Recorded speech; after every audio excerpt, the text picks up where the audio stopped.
What's up, Matt? Hey, Rick, what's happening, man?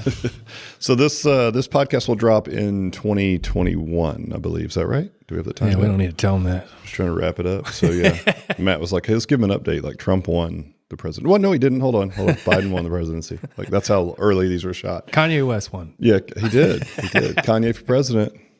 Wu-Tang for president. Starting out right. That's right. Hey man, listen, I want to talk today. We didn't even talk about subjects. Nothing. This is the best kind, man. No, we're going to talk about the question or the notion that can you be too good at sales? What? I know, right? Well, we talk about first of all, let me preface this by saying yes. When we start with the answer, can you be too good at sales? In the context of this conversation today, yes. Now, let me take a step back and say that there's no one in the world who doesn't benefit from A, sales training, right? And B, a scripted sales process. I think it's in the E-Myth Revisited where they talk about somebody with a sales system, even if they're very talented, is something like 80% more effective if they sell to a system as opposed to just shooting from the hip with talent alone. Is that just because they make sure they do everything every single time? Or Yep, exactly. And most sales systems are built step by step for a reason. Like if you look at our sales process, it's like peel the onion. So you're getting to know them, right? Then there's the show them. It's based on brain science, right? The auditory learner, like peel the onion, talk to them about goals, needs analysis, right? Then you show them there's a process. So we go through the FMS. Then that's the person that likes to see, like learn by seeing. And then the person learn by doing, put their hands on it, like do a little bit of a sample workout, bring them back in the office. You've won their trust. You've showed them you're an expert. You've helped them learn in all three ways just because we don't know who they are. You sit down, look them in the eye and tell them what they need to do. But it's an overused term, but it's truly a prescriptive sale, right? Now, this question and saying that you can be too good at sales doesn't mean you don't have a system and doesn't mean you don't train people to do it. It has more to do with how it relates to unqualified leads, is what we'll call them, and your marketing hooks, right? So I'm not going to throw shade specifically to this particular marketing hook, but I think it is a good example of what I'm talking about. So you remember forever and a day in the studio space. Yeah, it was the 6 weeks free. It was the offer, and everybody and their brother was doing it. Some had really pioneered it, right?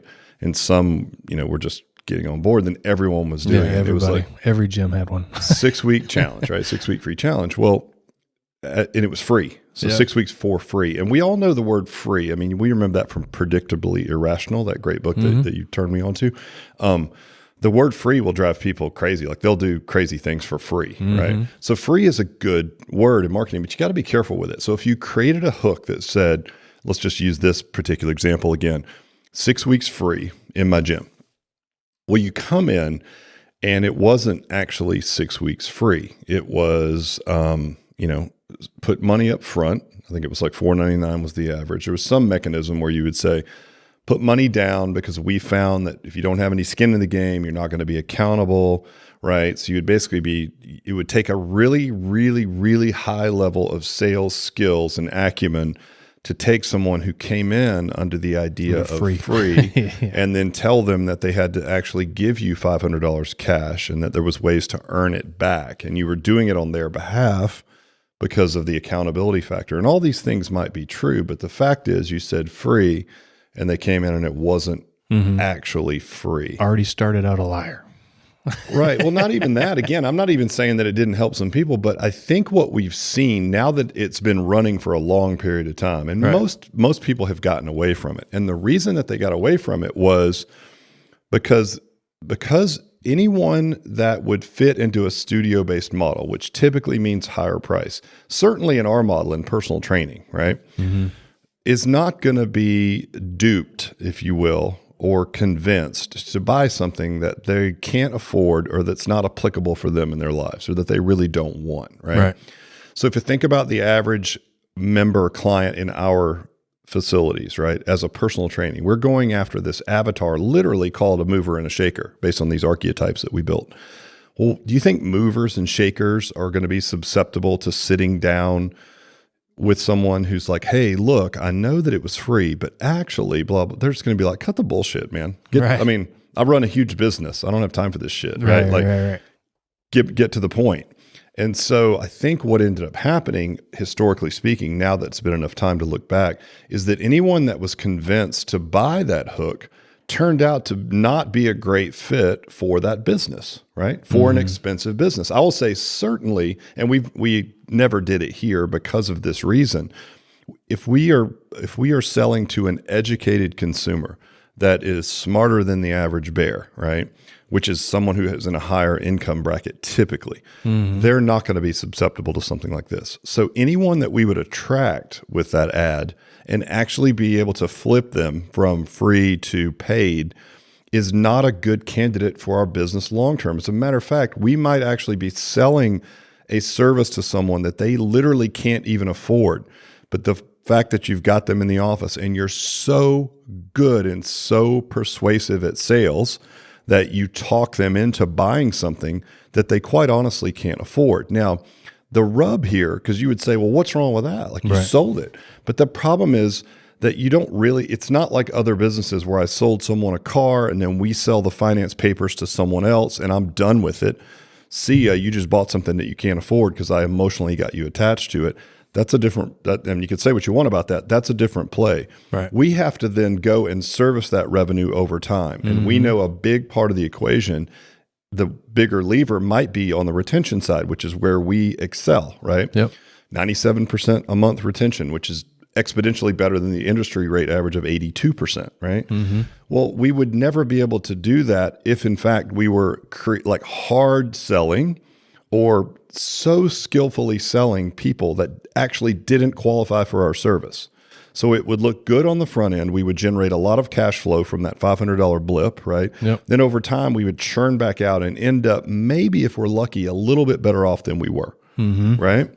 So you could say, well, maybe you're putting the leads in front of the wrong people. It's like, well, not really. I mean, the type of person that's going to respond to that ad is probably not even our customer. It sounds too good to be true.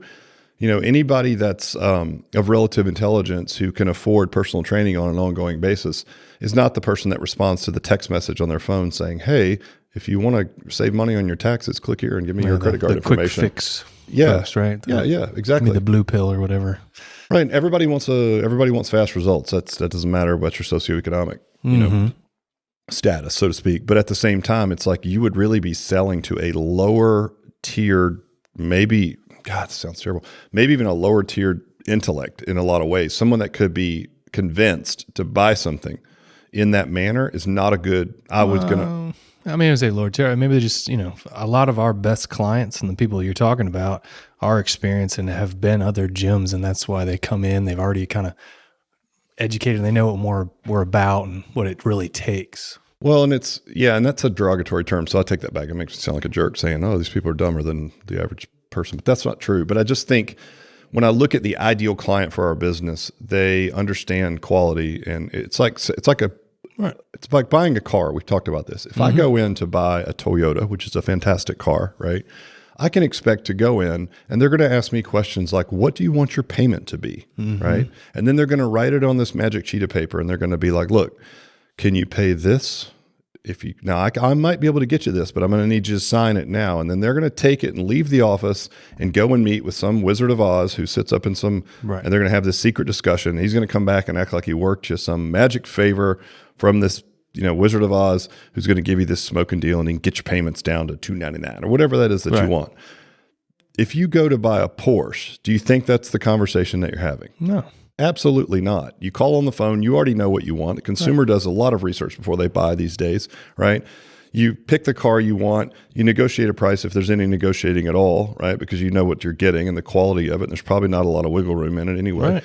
And then they deliver it to your house by 4:00 in the afternoon. You never had to get out of your underwear. You sign it at the door and you're done, and you maybe paid cash for it, right? Yeah. What you're trying to say is, like our best clients and the clients that I love to sell to were the ones that already had personal training in the past, right? Right. I mean, this is pretty much it. So it's like, they already know what to expect. You don't have to pull anything over their face. Yeah, but when you look at that still, right, you're still saying, okay, there's still a huge percentage of the population that's not healthy, right? 80% don't go to any kind of a health and fitness facility. So in the future, if we want to tap into that, I would still argue that somebody that's never been to a gym but has been relatively successful is still not going to appreciate a bait and switch type of offer. It doesn't, it's too transactional. Our business is all relational. We've talked about that, right? So treating the entire relationship from the get as a playful way with high sales acumen to get somebody to give you a large amount of cash the first time they visit for the sake of then funding more said marketing is fine. And it does create some cash flow, which is great.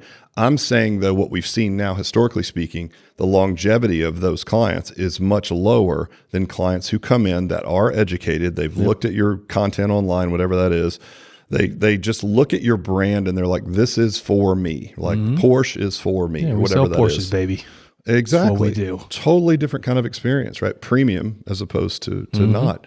And so again, while I'm not saying sales training isn't important for a beginner, of course, having a sales system that people can follow, very important, right?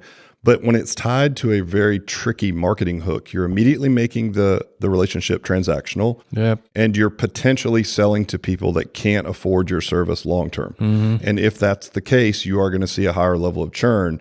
And so you're going to notice an immediate blip in revenue, but you're not going to notice that long-term groundswell of EFT draft, which gets you to a $1 million studio business or whatever that is. Yeah, so that brings in all the wrong people into your business. Well, exactly. And so it looks good because right now acquisition's tough and people just want warm bodies coming through the door. I would just say, based on 30 years of experience in the industry and enough time to look at some sort of these digital bait and switch hooks, that's not going to bring the right customer to your business. So you might be better off on a slower play.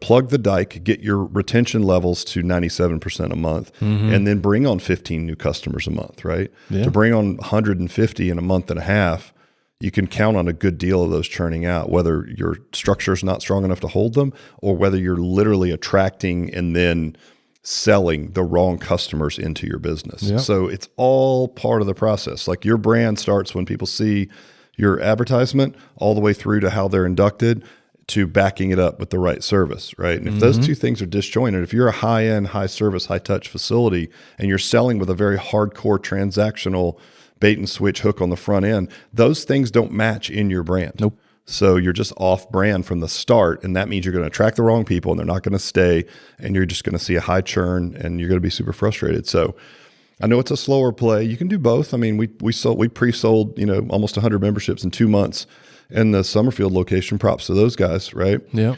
But normally with these other type of offers, you'll get a similar engagement, but it's just not the right individual. So anyway, that's what I mean by can you be too good at sales? And the answer is yes. And that's what I mean. Does that make sense? Yeah, it's Do you awesome. agree? I mean, you sat in that seat for Absolutely. all those years. All right, cool. Well, listen, I hope that helps you guys. I'm sure some of you guys have had similar experiences. If you have, leave us some comments. If you like this, leave us a 5-star review, subscribe, tell your bro hands and your bro hands and your girl hands. Girl hands? I don't know. Yeah, I don't know. Go Kanye. Yeah. Peace.